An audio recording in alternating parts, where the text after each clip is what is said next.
Good morning বন্ধুরা, কেমন আছো সবাই? আশা করছি সবাই খুব ভালো আছো আর সুস্থ আছো। আর আমার আজকের এই ব্লগটা যেখান থেকে দেখছো, ইন্ডিয়ার বাইরে, সবাইকে জানাই আমার অনেক অনেক শুভেচ্ছা আর ভালোবাসা। তো এখন বাজে সকাল 9টা, আর এখন থেকে ব্লগটা স্টার্ট করছি। কিন্তু আমি ঘুম থেকে উঠেছি সকাল 6টায়।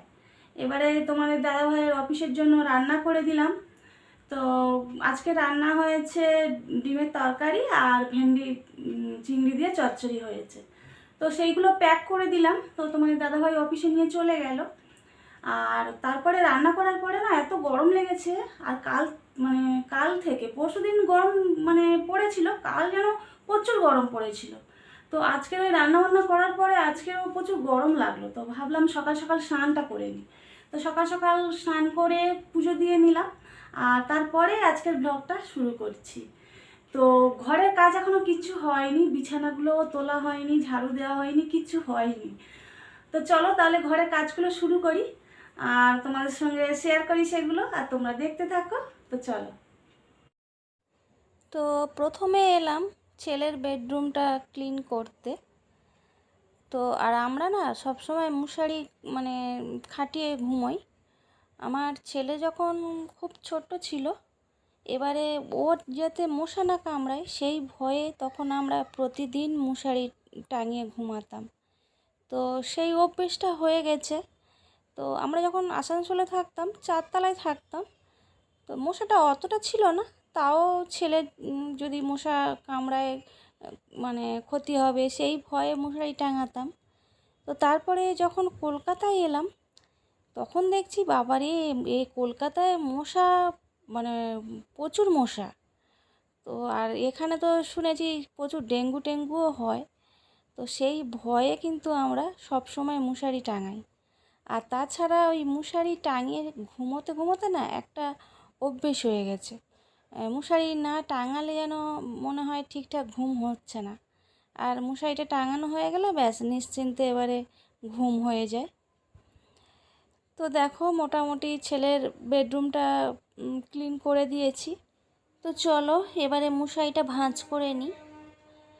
আর আমি না বিয়ের আগে কোনো কাজ জানতাম না। এমনকি ভাত যে করে সে ভাতটাও করতে পারতাম না। একটা ডিম ঠিক করে ভাজতে পারতাম না। কোনো কাজ পারতাম না। আর মা বাবা তো কোনো কাজে হাত দিতে দিত না, সব কাজ নিজেরাই করতো। এবারে বিয়ের পরে যখন আমি আসানসোল চলে গেছি বরের সাথে, এবারে সেখানে গিয়ে ওই তোমার দাদাভাই আস্তে আস্তে করে সব শিখিয়ে দিয়েছে ভাত করা। আর প্রথম প্রথম জানো তো রুটি করতাম, একদম শক্ত হয়ে থাকতো। এবারে তাই খেয়ে অফিসে যেত। এখন ভাবলে মনে হয় বাবা কি খেয়ে যেত, কিন্তু কিছু বলতো না জানো তো। এবারে যখন বাড়িতে কোনো আত্মীয় আসতো তখন তোমাদের দাদাভাই রান্না করতো। আমি তো তখন অত ভালো করে শিখিনি। আর তারপরে আস্তে আস্তে সংসারের সমস্ত কাজ শিখে গেছি, রান্না বান্না সমস্ত কিছু শেখা হয়ে গেছে। আর তোমাদের দাদাভাই তো হোস্টেলে থেকে পড়াশোনা করেছে, ওই জন্য তখন অনেকগুলো কাজ যে শিখে গেছিলো। আর তারপরে যখন চাকরি বাকরি করতে বাইরে গেল, একা হাতে সব করতো, ওই জন্য সব শিখে গেছিলো। আর আমি তো তখন কিছুই জানতাম না বিয়ের পরে। তোমাদের দাদাভাই আস্তে আস্তে সব কিছু শিখিয়ে দিয়েছে। আর আমার শাশুড়ি মা তখন গ্রামে থাকতো, আমার জাটা সবাই তো গ্রামে থাকতো। এবারে আমি যদি বিয়ের পরে পরে গ্রামে থাকতাম তাহলে হয়তো ওদের কাছ থেকে শিখে যেতাম। আর আমি তো চলে গেছি তখন তোমাদের দাদাভাইয়ের সঙ্গে আসানসোলে। তো ওই জন্য শাশুড়ি মায়ের কাছে যে রান্না শেখা সেটা আর হয়ে ওঠেনি। তো দেখো তোমাদের সঙ্গে কথা বলতে বলতে আমাদের বেডরুমটাও ক্লিন করা হয়ে গেছে।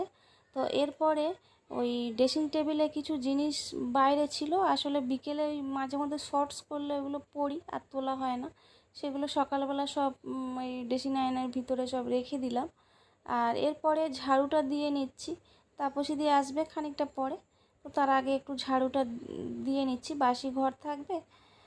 আর ছেলে আজকের বাড়িতে আছে, আজকে স্যাটারডে, ওই জন্য তো স্কুল ছুটি আছে। তো উঠলো অনেক বেলায়।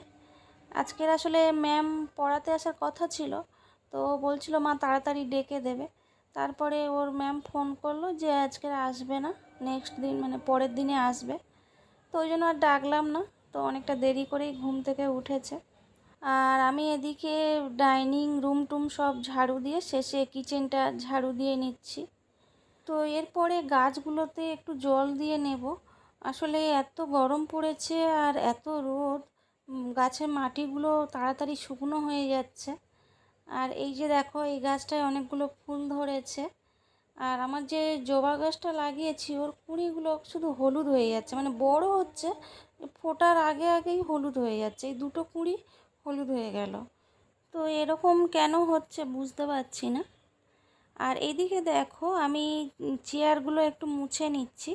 আর যেহেতু আমাদের এই ফ্ল্যাটটা একদম রোডের পাশে, তো প্রচুর ধুলো পড়ে।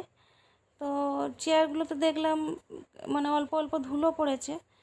তো সেগুলো ওই কলিন দিয়ে ভালো করে একটু ক্লিন করে নিচ্ছি। আর যেহেতু আমার সকালে রান্নাটা হয়ে গেছে, একটা ঝামেলা মানে শেষ। রান্নাটা একটা হচ্ছে সবথেকে বড় কাজ। আর যখন সকালবেলা জানো তো কিচেনে ঢুকি, তখন যেন মনে হয় ভালো লাগছে না, ঘুমটা ছাড়ছে না। কিন্তু রান্নাটা হয়ে যাওয়ার পরে না, তখন মনে হয় না, এই কাজটা সকাল সকাল হয়ে গেলে বেশ একটা বড় কাজ হয়ে যায়। নিশ্চিন্তে তারপরে ঘরের কাজগুলো করা যায়। তো চলো কাজগুলো করতে থাকি।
এরপরে চলে এসেছি আমার ফ্যানগুলো ক্লিন করতে। আর গরম পড়ে গেছে তো খুব, সবসময় এই ফ্যানগুলো চলছে, তো ধুলো পড়েছে, তো সেইগুলো ক্লিন করতে চলে এলাম। আর পাখাগুলোতে একটু মানে ধুলো বেশি পড়েছে, ওই জন্য আর ওই ঝাড়ু দেয় যেগুলো না, ওইটা দিয়ে আর ঝাড়লাম না। একটা কাপড় দিয়ে জলে একটু ভিজিয়ে নিয়ে আর একটু অল্প করে ভিম লিকুইডটাতে নিয়ে আর পাখাগুলো একটু মুছে দিচ্ছি। তো আজকের হয়তো সবগুলো পাখা ক্লিন মানে করতে পারবো না।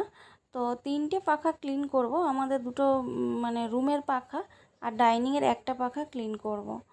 আর গেস্ট রুমে একটা পাখা আর ডাইনিংয়ের আরেকটা পাখা আছে, ওই দুটো নেক্সট দিন ক্লিন করব। তো একসঙ্গে সবগুলো ক্লিন করলে চাপ হয়ে যাবে। তো দেখো, আমার ডাইনিংয়ে মানে পাখাটা ক্লিন করে তারপরে ছেলের রুমের পাখাটা ক্লিন করতে চলে এসেছি।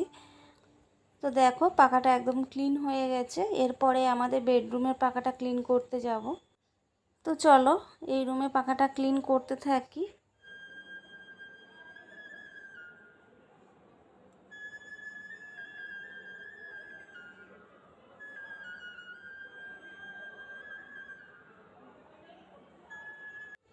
তো দেখো, আমাদের এই ঘরের পাখাটাও ক্লিন করা হয়ে গেছে।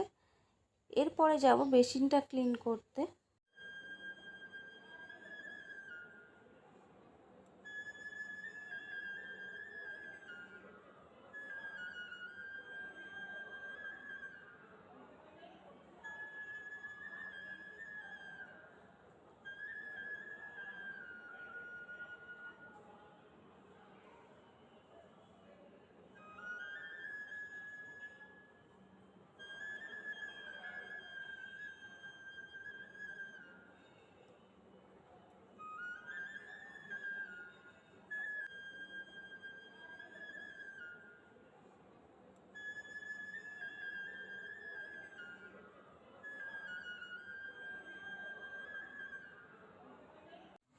তো আমার মোটামুটি বেসিনটা ক্লিন হয়ে গেছে।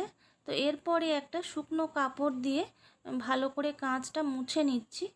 আর সেই সঙ্গে আজকের ব্লগটাও এখানে শেষ করব। তো আজকের ব্লগটা তোমাদের কেমন লাগলো কমেন্ট করে জানিও। আর যদি ভালো লেগে থাকে তাহলে প্লিজ চ্যানেলটা সাবস্ক্রাইব করে দিও, লাইক করে দিও আর শেয়ার করে দিও। তো সবাই খুব ভালো থেকো, টাটা।